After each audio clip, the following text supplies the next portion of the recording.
And we did a bit of research. We found that 80% of learning is actually done through peers, through talking to your friends. And we thought we wanted to capitalise on that. So one of the things we wanted to do was set up an informal mentoring scheme where we get a representative from each of the 3 year groups within a course and sign them up to a little scheme, and say a first or second year is struggling, we could put them in touch with a third year, and also with other groups, and set up informal mentoring groups without staff input. But we do have access to teaching assistants who a lot of the time students aren't too worried about going up to, because teaching assistants are a little bit more empathetic and know what's going on a little bit more.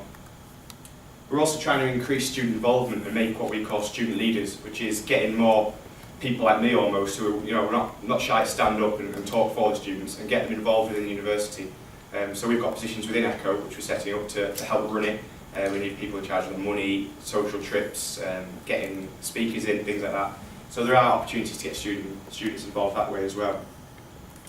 Employability, that's one of our main kind of subject areas. We know that in this market, a 2-1 or a first isn't enough anymore. Employers are looking for more than what degree classification you get. So we're trying to put on and give students the tools to almost grow and get the soft skills of the course, the communication skills, how to do well in an interview, how to chair meetings and things like that, and organise their own events, and have a little bit more responsibility. So we're encouraging students to get involved and do more things that they wouldn't normally do because it wasn't spoon-fed to them by the university.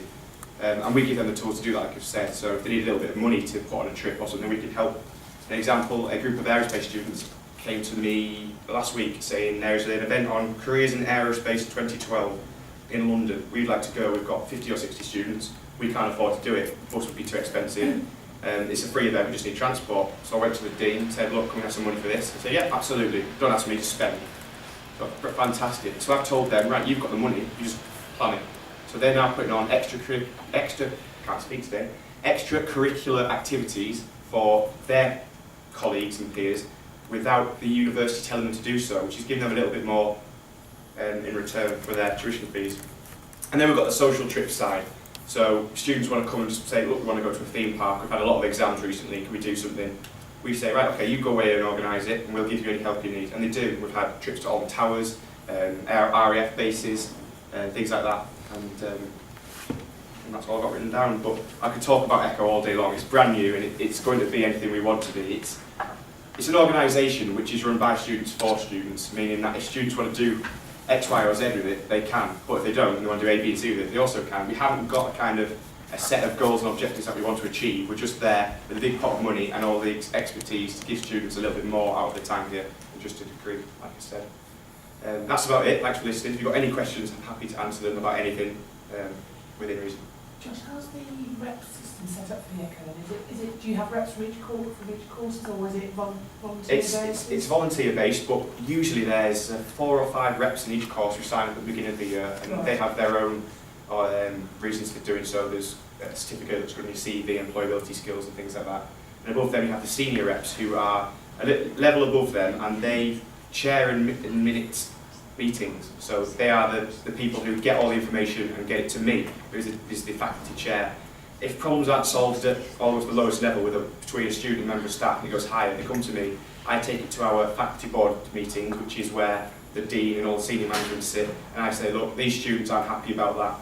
And a lot of the time it gets sorted out there and then, because the staff don't like hearing that students aren't happy with what they're paying for, so they sort it out straight away, which is usually quite handy. But one of the things you didn't say is that you do sit on a lot of, and there are student reps on all the faculty committees. That's right, yes.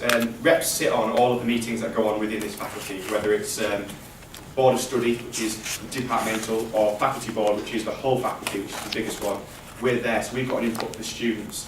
So the staff can be making decisions, but the students get an input, because if it affects the students, they deserve to be there when it's happening and have an input in what decision is being made, especially when they're paying either £3,000 or £9,000 a year.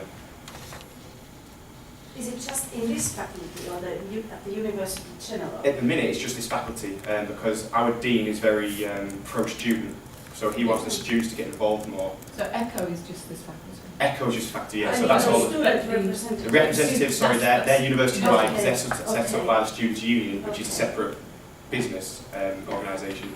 And we're trying to mix the two, get the rep scheme and ECHO going, so we have one big community almost, and break down the barriers between courses.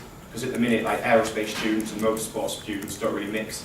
But we're trying to break them barriers down and make it a faculty community, so everyone's friends with everyone kind of thing, in an ideal world.